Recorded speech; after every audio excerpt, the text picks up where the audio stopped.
Hello and welcome to the Galloping Gurus, your home for daily horse racing analysis, race previews and expert insights. If you enjoy our content, make sure you hit the subscribe button so you never miss an update. Or for even more in-depth analysis, join the Galloping Gurus membership club at gallopinggurus.com, where you'll receive our exclusive race analysis before the markets even open, giving you access to our thoughts ahead of the day's racing. It's all about getting that value, and if you get it the day before, then you'll certainly be getting exactly that. Ciao, ciao. Hiya, mate. How you doing? Yeah, not bad, G. Yeah, not too bad. Thank you. Just been a lot of work.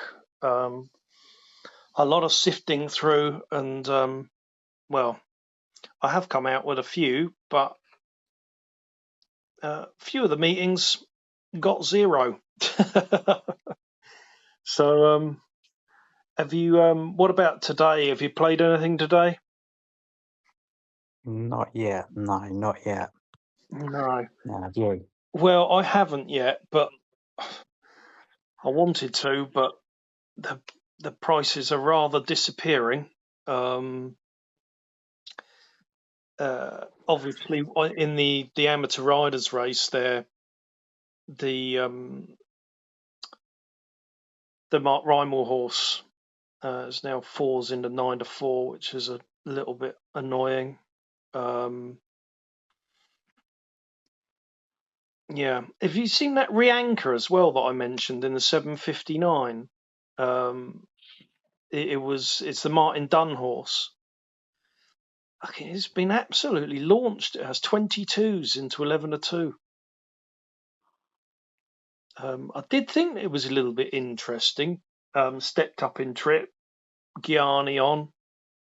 So yeah, interesting just to see the money come for it like that. Yeah. Yeah, got a few interesting ones today. I'll likely play one or two, but it is going to be down to whether or not the prices are still available. Because obviously we struggle to get on early, don't we? So we're kind of dictated to by that. Yeah. Yeah, unfortunately so. Yes, they like to starve us, but there we go, mate. We will get them. Okay, so on to tomorrow's then. Ascot. I haven't got anything until the 4:40. I don't know if you've got anything in any of the No. races prior to No. that. No.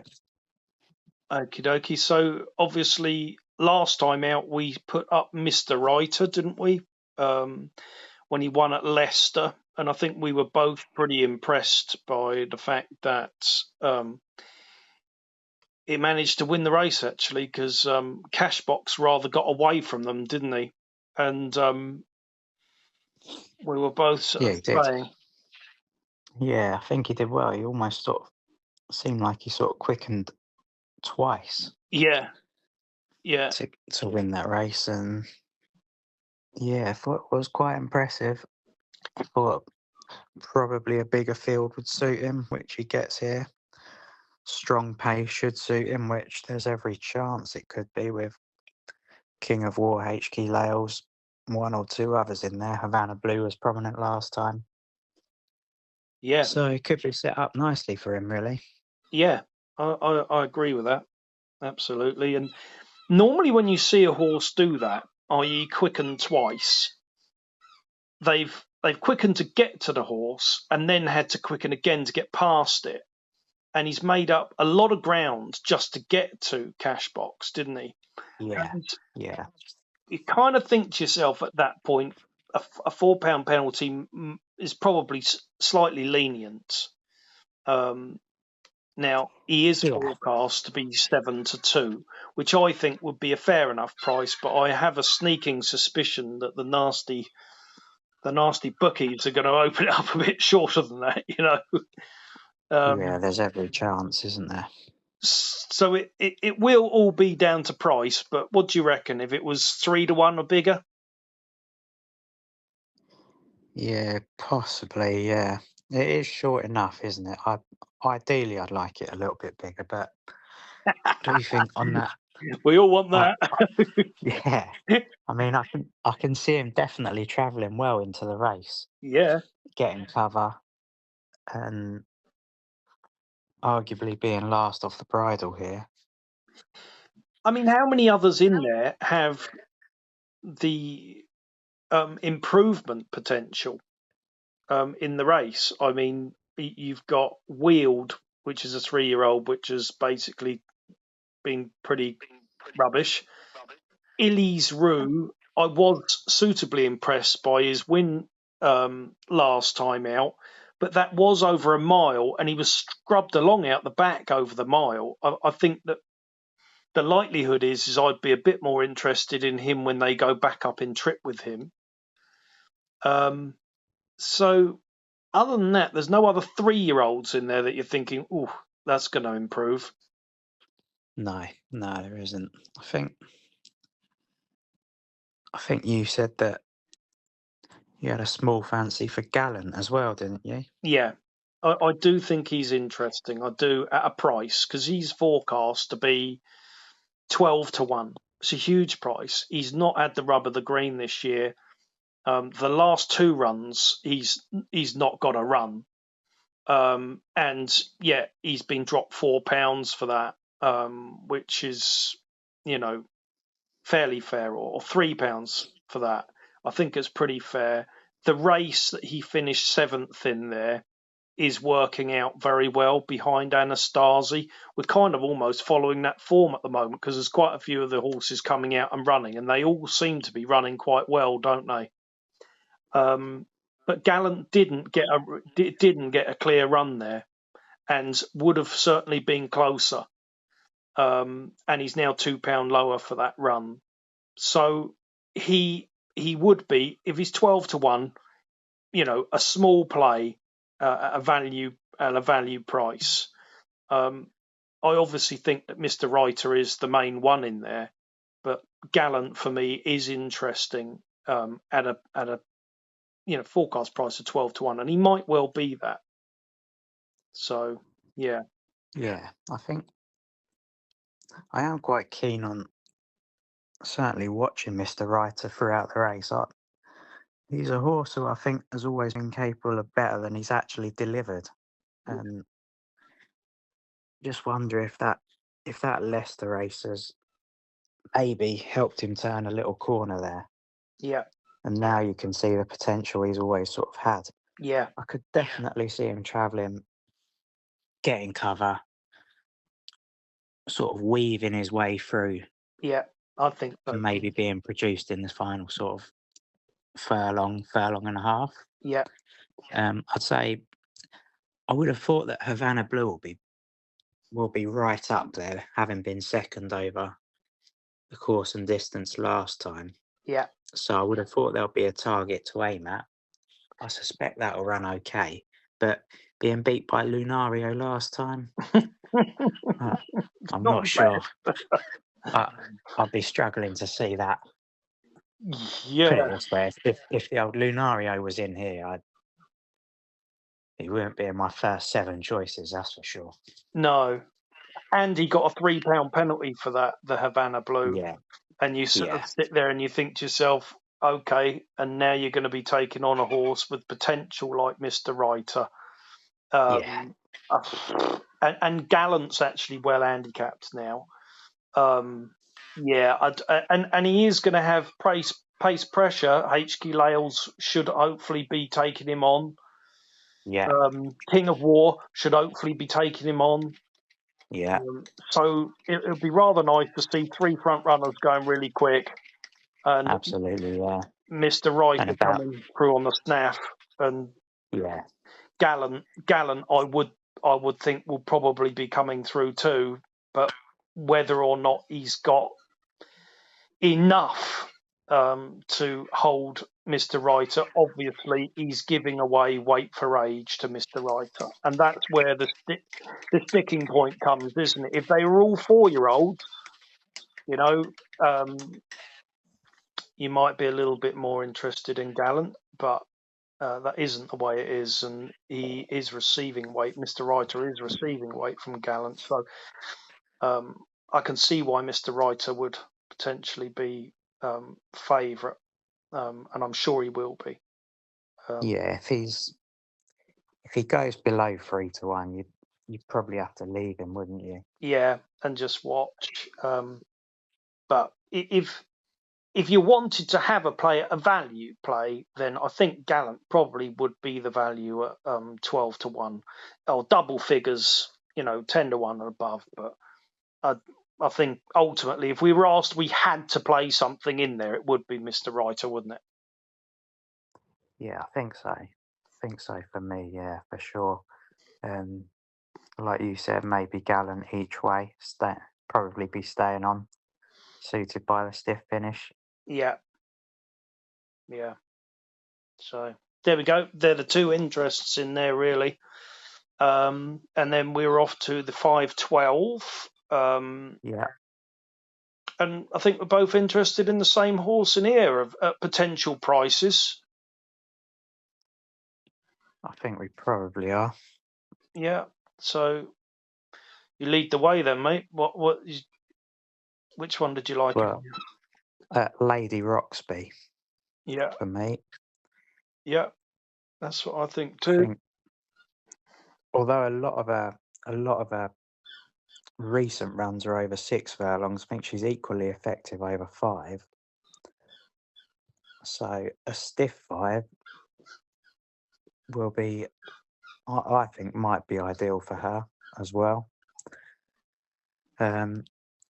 She's actually been running okay this year, although the form figures don't look overly inspiring. They have been in better races, one of them in a listed race, which,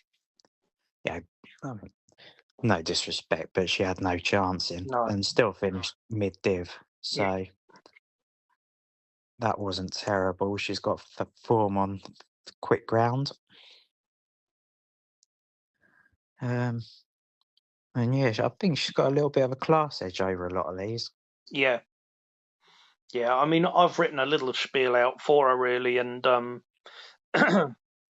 she's, like you said, she's been keeping better company, having run in a Class 3 handicap, a listed race, and a Class 2 handicap, and has, in the most, been favourite or second favourite this year. So she was second favourite in the Class 2 at York last time out. She was joint favourite at Newmarket in the Class 3. So they've been expecting better in better class races, and stepped down to a Class 4, down a couple of pounds, and over 5 furlongs with a stiff finish. She could go well at forecast price of 8. It's all about the value, isn't it, Max? Yeah, I mean, I'm not 100% sure she will be as big as 8, just because it seems like there's either always money for her or bookmakers always open her up slightly shorter. But anything above 6-1, I would say, is not a bad price in this race. No. Well, they're going to price up Paradise Walk as the favourite. That's going to be quite short. The one thing in her advantage is that she's got 3 7s next to her name, and you just hope that the odds compilers get it wrong. That's what we're always hoping for, isn't it, Max? We're always trying to find these little angles. Yeah, let's hope it's 3 lucky 7s for us. Yeah, yeah, exactly. Yeah. So there we go. That's that for the 512, and we are off to York, and that would be, for me, first race is in the 532. Yeah. Now, as I went through this race, I got more and more interested in this horse, especially if it is anywhere near, which I don't think it will be, the price that it is forecast to be, misunderstood.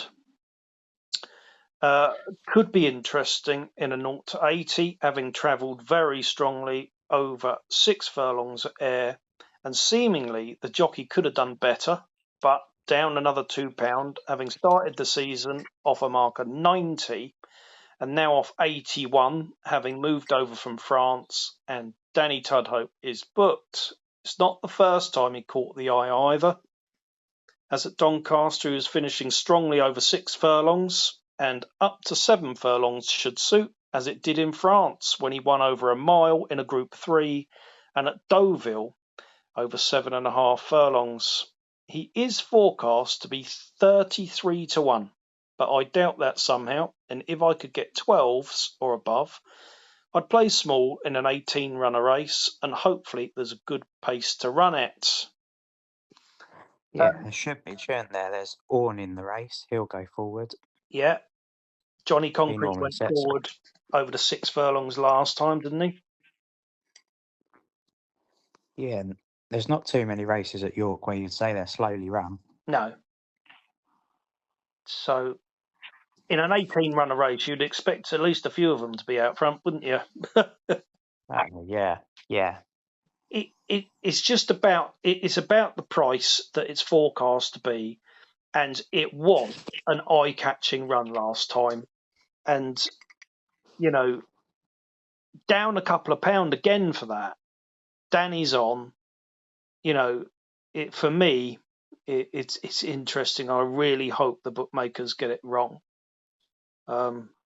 because to get a price about it anywhere near that. I mean, I just know that as soon as the bookmakers see Tudhope O'Mara, it doesn't matter what it's forecast to be. It's likely it'll be at least half those odds.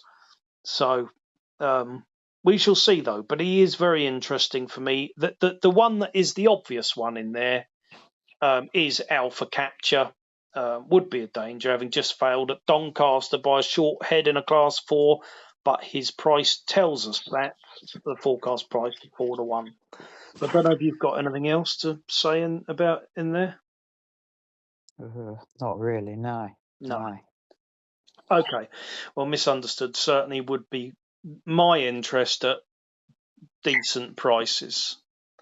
So the next race that I'm interested in there is the 605. Don't know whether you've gone through this. I know you don't love the old 2-milers. But Talisman Time ran a better race than this last time out. Here over 14 furlongs, finishing third, but giving weight for age to the 2 3-year-olds that beat him and pulling well clear of the fourth and the rest of the horses that weren't receiving weight for age. He hasn't stood much racing, but if he can run to that form up to 2 miles, he wouldn't be without a chance at a forecast price of 12s. It's all about value, 8s or bigger for a small play, as he does carry risk. I don't know if you watched that run there, Max, over the 14 furlongs last time behind My Ballyquin, but I thought it was reasonably eye-catching, to be honest. This is a slight dip for him in grade. And like I said, the 2 pesky 3-year-olds receiving lots of weight for age were the 2 that beat him. But he was miles clear of the others. They pulled clear, didn't they? That is for sure. Yeah. He was, 4 lengths clear of the fourth? 5.5 lengths clear of the fourth. Yep. There you go. 3 lengths clear, and then another 3 lengths back to the fifth, and so on and so forth. Normally as well, I find that when you pull clear like that away with the 3-year-olds, you're probably well handicapped, because the 2 in front of him almost certainly were. So, I think at a forecast price, like I say, of around the 12 to 1 mark, 14 mark even, he's forecast to be. That's a pretty decent price, and ultimately what we look for in all of this is value, isn't it? Yeah, and I think towards the front of the market you've got Tarbutt Ness, which bolted up last time under.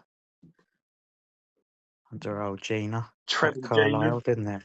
It Yeah. did, and we put it up the time before that, and well, for me it was disappointing. Yeah, but that race last time seemed to fall apart, didn't it? Yeah, yeah, it did, and it ultimately, whether or not she's going to go and all of a sudden, he is going to all of a sudden go and win off 73, another £5 higher, which it's never done before as a 7-year-old. I think. Yeah, and I think Rogue Empire as well, who's quite obviously been on a steep upward curve. Yeah. I mean, I hadn't seen it coming, I must admit. I didn't see it coming. No. I mean, up 8 for his last win in a 5-runner race at Lingfield. Not 100% certain about that. No, and he's forecast to be 15 to 8 favourite. I mean, ultimately, this is all about price from my perspective. It's, I couldn't possibly pay that at 15 to 8. There's no value in it. But Talisman's time did run well in a better race than this in third there. And so if he is around, 8s or 10s, something like that, that is value. Because if he runs to that level over the 2 miles, then he should be there or thereabouts, shouldn't he? Yeah. Yeah, I think he should. Yeah. Anyway, there we go. That's everything from my side. I don't know whether you've got anything else anywhere else, mate, but I don't. The floor is set. I didn't have anything I was really keen on anywhere else, but no. I thought at Sandown there's 1 or 2 okay races, aren't there? There's a race I didn't really come down on one, but the 655, for instance, I thought was quite a good race. 5 unexposed 3-year-olds. Yeah. Hot and Cold was narrowly denied last time at Ascot by, I think it was Rosa and Glazer, wasn't it? Of which ran really well at Royal Ascot, and I think she might be a horse on the up. So I thought Hot and Cold's form was quite good, but obviously Cyrano de Bergerac could be anything. Yeah, first time in a handicap. Yeah, and Night's Hour of David Manuzia I thought was a little bit interesting as well. Yeah. Does well with this type of horse, doesn't he? And it was entered at York back a couple of months ago, and a bit of a stalls incident. So interesting to see he's back on track and back in the game. He'd be one I'd be watching as well. Yeah. So I couldn't come down with a selection, but I did think that was interesting. And our old horse at won at Epsom for us last time runs in the 7:30, doesn't it? Swiped. Yeah. Yeah, he does. Yeah. I mean, this track could suit him quite well with the stiff finish, because sometimes, I mean, he travelled better the last day, but at Bath he was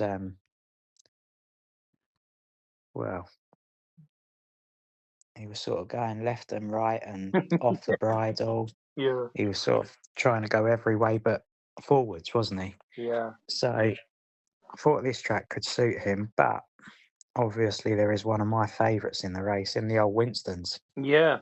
Winston's Warrior. And I thought Sandown might, up to the mile, I thought was interesting after the run at Ascot, because he seemed to lose his position and get outpaced at Ascot and then run on late again.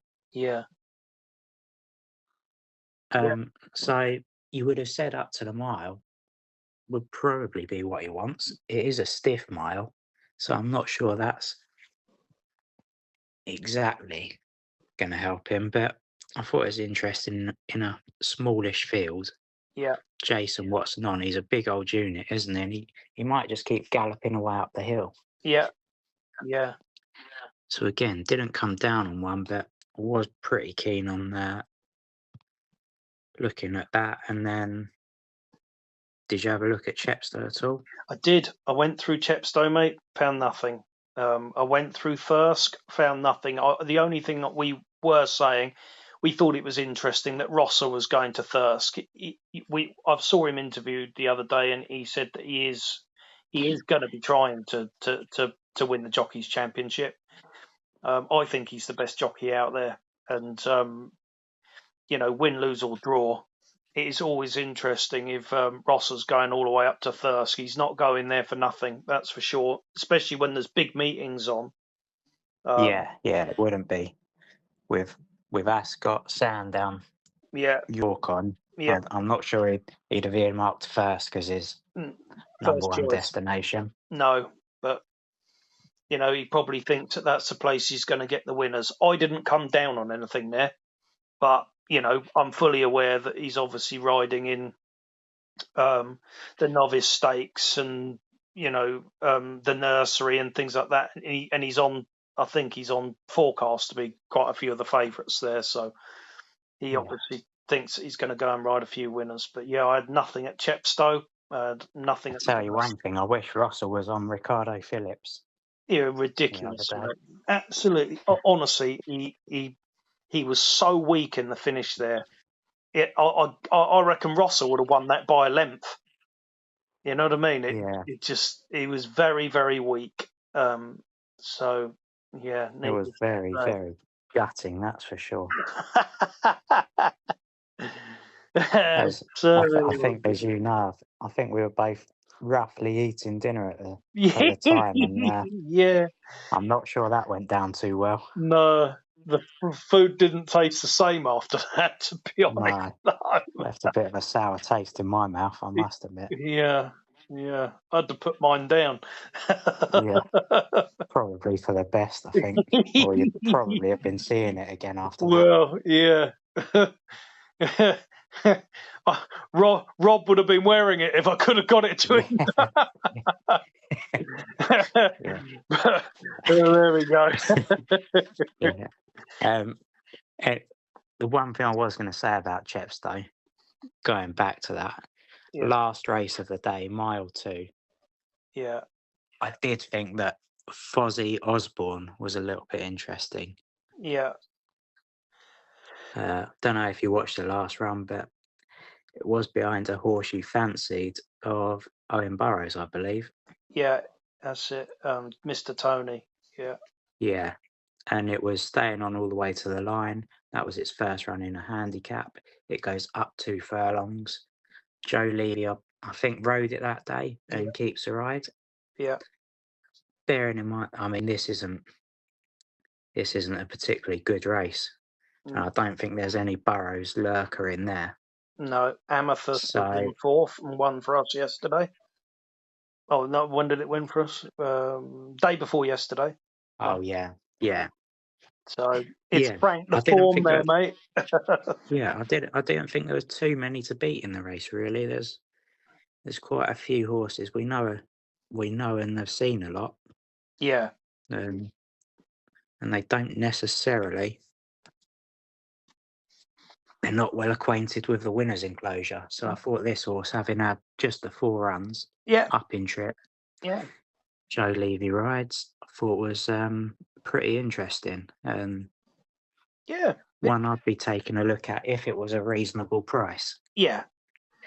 Well, I mean, Midnight Media is forecast to be 6-5 favourite, and to be perfectly honest with you, considering its win was at Wolverhampton on the all-weather, I wouldn't be legging for that 6-5 price. No, that's it. I didn't think there was. Obviously, that horse is in a bit of form, but this is quite different to Wolverhampton. The ridges, and grass of Chepstow. Yeah, it is. Yeah, quite different. So I wasn't. I mean, it could win, but I wasn't scared of it too much. No. And with horses like your City Escape in there, who's certainly on the downgrade now at 9 years old. Yeah. Possible Crimson. I thought Crimson Road could be a small danger, but again, when I say small danger, it's a little bit. I certainly wouldn't be betting it because it's quite chancy, isn't it? So yeah, I just thought in a race where quite a few of them have got a few convictions, this horse hasn't. Yeah. Okie dokie. And that was it for me. Yeah. What about Profit Squeeze? Refused the race last time out, 66-1. Don't think that's got a chance either. No. Oh, crikey. Yeah, don't think that'll be going in, that's for sure. So, yeah, it's a rubbish race. And like you say, Fozzie Osborne's only had 4 runs. So, yeah, and plus the trainer obviously does well at the track and is in reasonable form. Yeah. So, again, just another little positive. Yeah. Okay, so with regards to what we're going to be sticking up on the members, I would think that we would probably say Mr. Writer, provided it was a bit of a price, and if you wanted to do something small each way, Gallant would be the one in the race, wouldn't it? Yeah, I think you'd have a fair chance in there, wouldn't you? Yeah.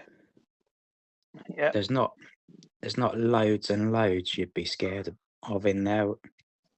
No. I mean, there might be 1 or 2, but you wouldn't mind taking the chances. No. And I think we'd probably stick up Lady Roxby if that was going to be a price, wouldn't we? You know, I don't see why that hasn't got a bit of a fair 6-1 or bigger, I would say. Yeah, I would say is fair. Okay, and then in the 5:32 at York, I am fairly keen on Misunderstood, provided it's a price. You know, it's forecast to be 33s. We know it's not going to be that, but if he was 10s or bigger, a place small against field there. And the other one, what about the 605? 605 also. Yeah, a Talisman time.